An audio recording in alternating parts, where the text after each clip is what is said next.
Hi, I'm Mackenzie. Hey, I'm Denise, and welcome to the podcast from Rundown to Renewed. Today, we're going to continue the conversation on dangerous prayers. And today, we're going to be talking about the prayer, Break Me. Hmm. So, this was an interesting one to plan out, but there's been a lot of really good conversation and Yeah. a lot of, God's been very kind and just good in sharing different things that we've been broken of Hmm. in our past. And so we're gonna share some of those things. We're just gonna dive right in with you guys today and talk about patterns that we have had in our lives and kind of the how we've kind of discovered the root cause of those, how God revealed those things to us, and how we've healed those things or are healing those things, and what our lives are like now as a result of that. So, for me, a pattern that I have had for a very long time is I just kind of kept quiet. Like I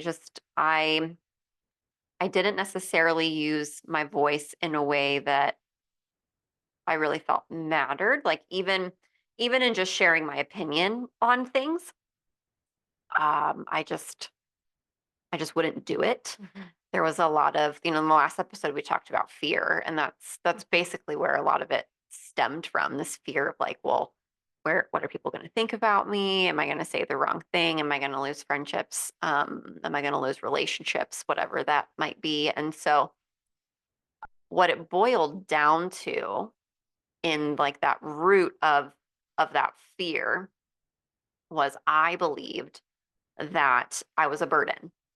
So which makes it's a really sad thing like to admit that you feel that way about yourself, but that was like a root that was like deeply embedded in me. And it's interesting because when I was thinking about sharing this and different examples, something kind of came up from college actually. And I remember one of the summers that I was home, I spent a lot of time with a lot of my old high school friends. I mean, we were just hanging out, having cookouts, like having bonfires, just having a really great time. And I had quite a few guy friends, and I remember one of them had a girlfriend, and it was a totally new relationship that summer. And it just wasn't a good match. I just didn't think that she was the best fit for him. I'd known him since kindergarten, like we've been friends for a very long time, and I just didn't see it working well, but I didn't say anything. Hmm. I just let it ride itself out, and it wasn't a really good relationship for him, unfortunately, and they did end up, the relationship ended up severing. And I remember after they broke up, shortly after, maybe a few months, I remember hanging out with him and a couple other friends later on during like fall break. And I said, I really just, I kind of knew she wasn't like great for you. And he looked at me and he said, D, why didn't you say something? That was my nickname for him. D, why didn't you say something to me? Like I would have listened to you. Mm. And that really stuck with me. And I wish I could say from then on, I never believed I was a burden again, and I always used my voice, but that's not true. Yeah. I still stayed silent for a very long time after that. Um, but that was a real really eye-opening for me because I wouldn't have lost his friendship. Right. I I mean, might have stayed in the relationship and that was his decision, Hmm. but the friendship wouldn't have been in any kind of peril because I said, "Hey, I don't think this is a great fit for you." You know,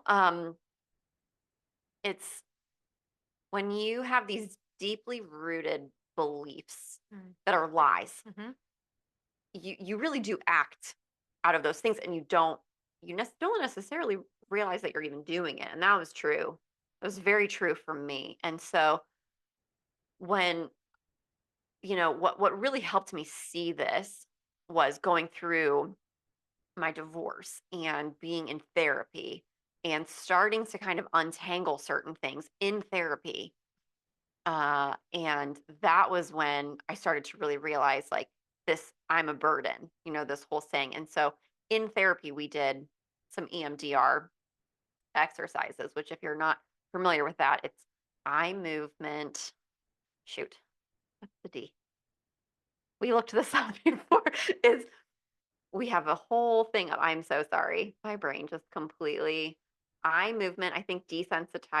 desensitization and sorry, and reprocessing. Very Okay, good. so that it's basically what it does is you'll start with this like belief and you'll go through what it'll just help you kind of get into your subconscious to like different memories or different things that kind of led you to believe such things to try and break to try and understand it because a lot of our trauma is buried Yeah. and we're not dealing with it because our Mhm. brains are trying to protect us from it. But the problem with that is then we're acting out of these belief systems that are lies Right. essentially. Yeah. And so the EMDR really helped break up a lot of that, get to the root cause of what that was, and then okay, now what? How do you move forward knowing these things now? So that has been a huge healing piece for me Yeah. and working through and not believing that anymore and believing, what God says about me and believing that I matter and that my voice matters and so on and so forth. So, Yeah. mhm. And I think for me, at some point in my life, I found that it was safer to just please the people around me Mm, than to have any self worth or identity of my own. yeah, yeah. And I was sitting in a conversation once, nodding my head and agreeing with everything someone was saying. And I did not agree with it inside, but on the outside, I was agreeing and Mm-hmm. saying yes. Yep. And it's like this, like a chameleon. I was like a chameleon. I would just adapt to my surroundings, whoever I was with. I would adapt to be like them so that I could please people, Hmm. right? And I remember questioning myself as I'm sitting there nodding, saying yes. I'm like, why are you doing this? That was obviously prompting from the Holy Spirit. Right. um, but it was it was a good realization that I had been people pleasing my entire life. And so I also started therapy. And if you are like, I think I should start therapy, but it's scary. We've been talking about Go, stepping out in faith, right? go, Okay, go to therapy. go to therapy, please. And like, praise God for all there. Like, thank you. If you are a Yes. therapist listening, thank you. We love you. You matter. We're Yes. so grateful for the work you do. Yes. Yeah.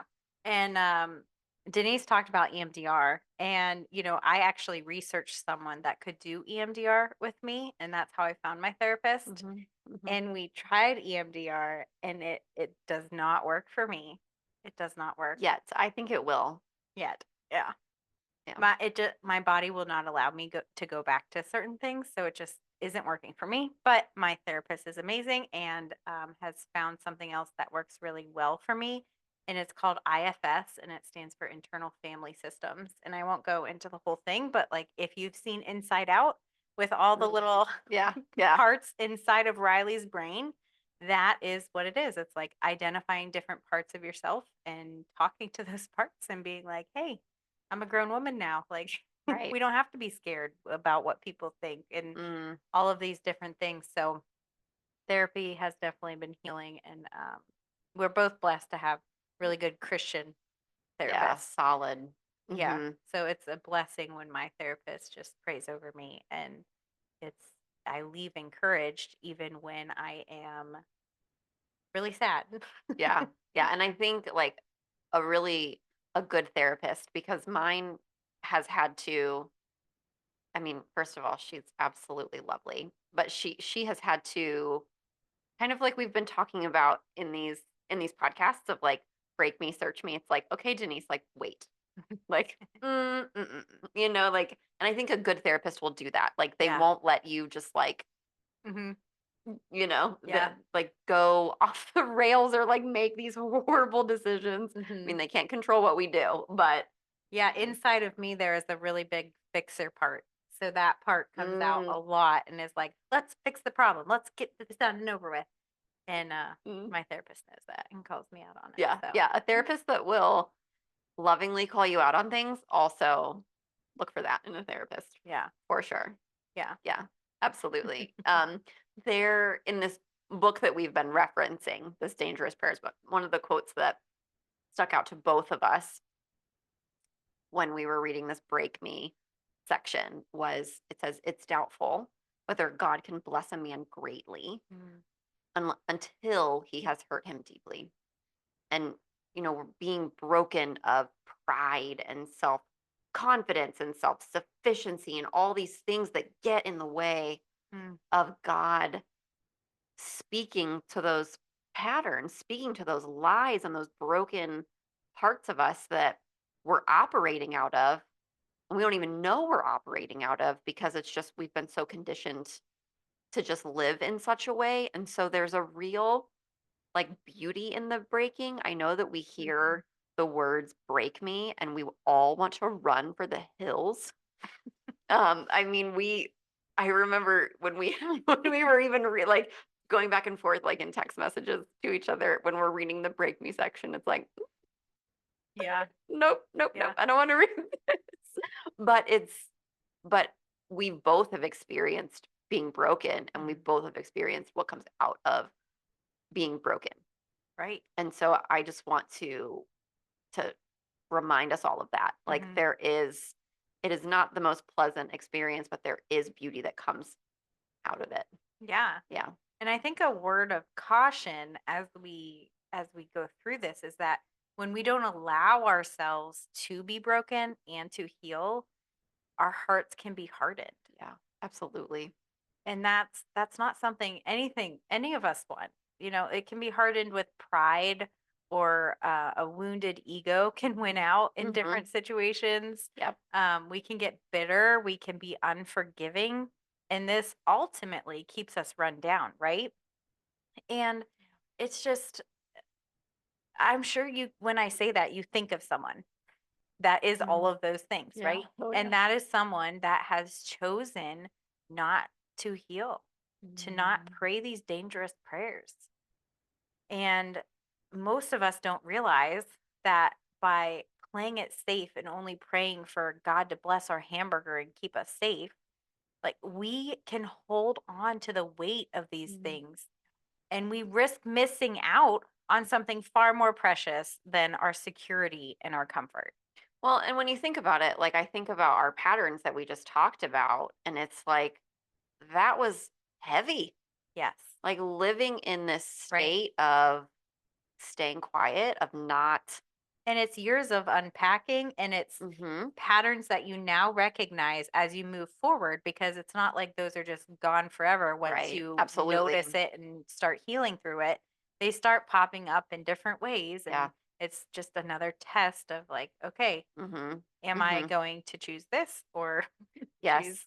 choose healing? And Yeah. so um it just is a constant It's healing. It's a yeah, constant healing of yourself. Like it's yeah, this constant it's practice. yeah.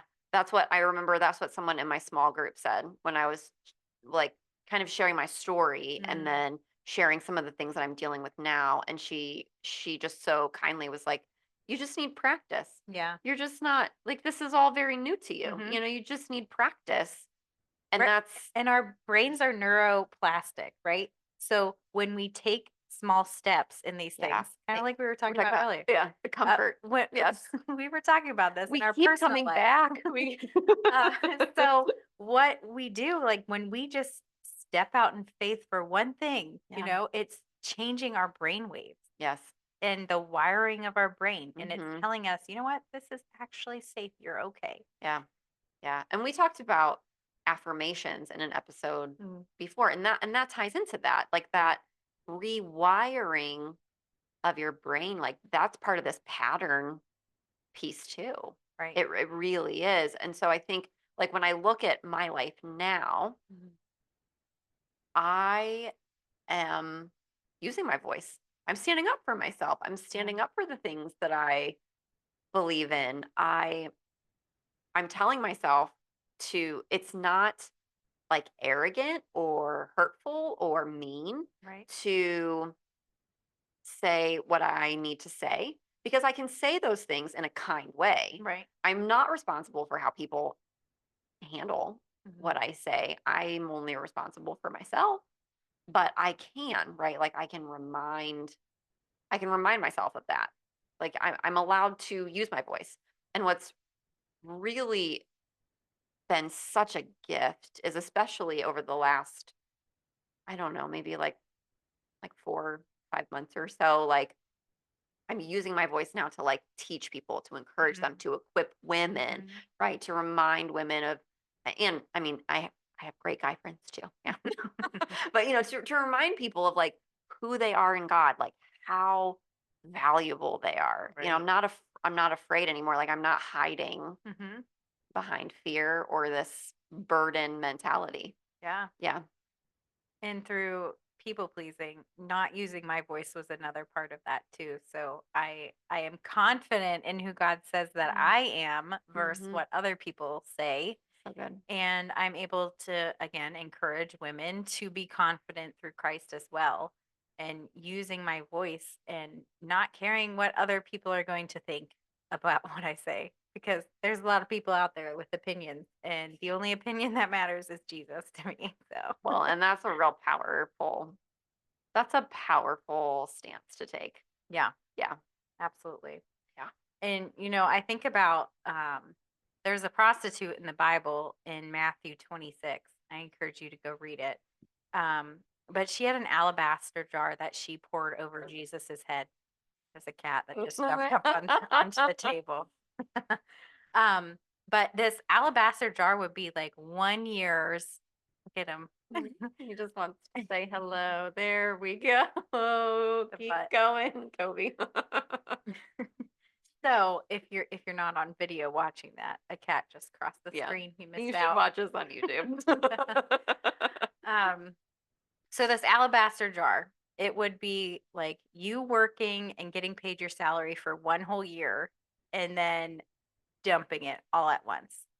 And so a Mhm. lot of people around her were questioning this and was like, how could she do that? All of that money, it was worth so much. She could have used it and blessed the poor and, judging her. Mhm. And Jesus corrects them. And he says that it was to prepare him for his burial. Mhm. This is happening very close to the Last Supper. Yeah. We're getting very, very close to the crucifixion.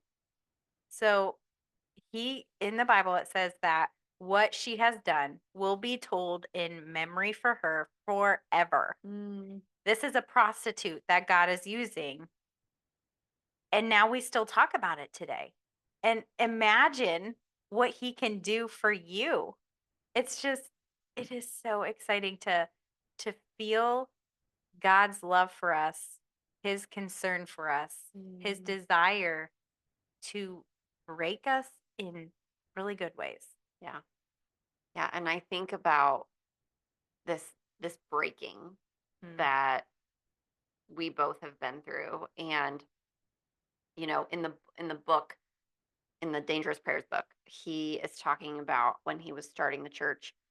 Starting a church is, difficult and there's a lot going on and there's so many things that you're carrying, right? Yeah. And he experienced a lot of hardships, but then one of his friends like committed suicide and like Mm. that was a breaking point for Yeah. him. And it was absolutely devastating. And he said the next Sunday, instead of preaching, he just shared how broken he was. And he was very vulnerable about the situation. And that moment was a turning point for the church because it allowed people to comfort him, comfort his family, show up for his show up for him, show up for his wife, show up for his children. And the people grew in their relationship with each other. They grew in their relationship with Jesus. They grew as a church. But this horrible thing, it came out of a result of this really horrible thing. Right. And so I think we are never, what's the word? Like we are promised trouble, Yeah. right? I mean, it's going to happen. It's in the Bible. Like Jesus, he promises it, but he also promises to never leave us Mm-hmm. nor forsake us. And we've talked about that too. And so I think there can be hope and comfort in the midst of this breaking Mm. that we experience. Yeah. Um, there's purpose and power in it, in the broken pieces, hope, comfort, purpose, power. And when we're vulnerable, right? When we are vulnerable with each other, it gives people the permission to exhale. It gives Mm. people permission to say me too. Yeah. Because a lot of times when you're looking at someone, you think, oh, they have, and you can list off a whole bunch of things that they have. And you don't even have half that list. And so you think they have it all together, Mhm. and but you don't realize that their marriage is falling apart, or they're suffering from infertility, or they're, I mean, my goodness, there's so many things. Right. There's so many, or they're financially strapped right now, or they're dealing with grief of a lost loved one. Like there's so many different things that we are wrestling with on a day-to-day basis. Those are like big things. But there's the little stuff too, and those day-to-day nuances. And so when we are vulnerable, it gives it just gives space. Mm. It Mhm. offers that space that I think people so desperately are looking for. And I think in our brokenness, we can often experience God's greatest gifts as well. Oh yeah, absolutely. Mhm. I was weeding earlier this week, and dandelions have taken over everything. In my Delightful. flower beds, everything. And not just dandelions, some bad weeds too. But did you know a dandelion, every single part of it is edible? From the flowers, their stems, their leaves, their roots, everything is edible. Do you want to know some of those things I want that to know. you can do? Yes, I do. I really, really do. Okay. So, if you have any health ailments, here is some tips Yeah, hit me with about yeah, dandelions. tell us, Mackenzie. Okay. So it can help with skin problems, constipation, urinary problems, liver issues, arthritis, the sap inside that stem. It can be used on warts and rough skin. You can make it into an oil for your joints. You can create a soda, a tea, a jelly. The roots can be used as a caffeine-free coffee substitute. There are there are so many things and uses for this dandelion. But how does the world typically look at dandelions?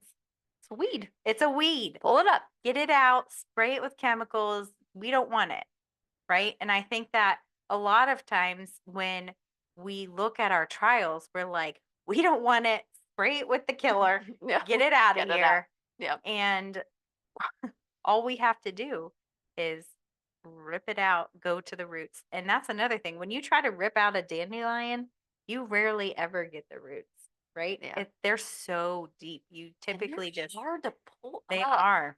Yes. You typically just get the top part and the roots stay there and they grow back. And so that's how I think with our these patterns that we're starting to see. And when we pray for God to break us, get the roots, get to the root Mhm. cause. Because if we're not pulling them out, they're just going to keep growing. And we have to identify these, and God will reveal them to you and help you through the healing process of all of that when we let Him.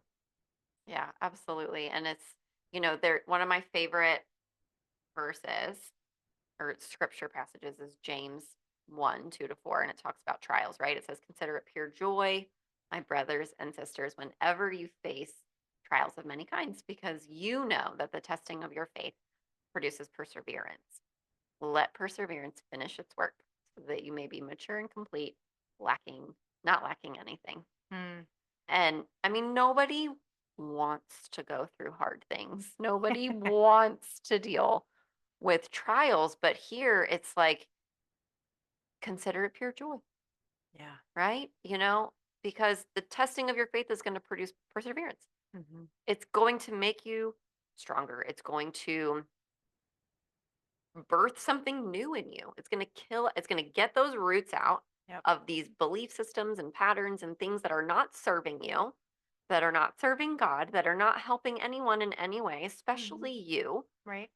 And it's going to be replaced with God's truth. And the more that you practice and start telling yourself what is true and what is good and what is Mm. right, focusing on those things, that's when that joy and that faith and that all of that is going to come about. Yeah, and I think that when you experience that healing for yourself, you're then able to go and step out in faith and share it with other people.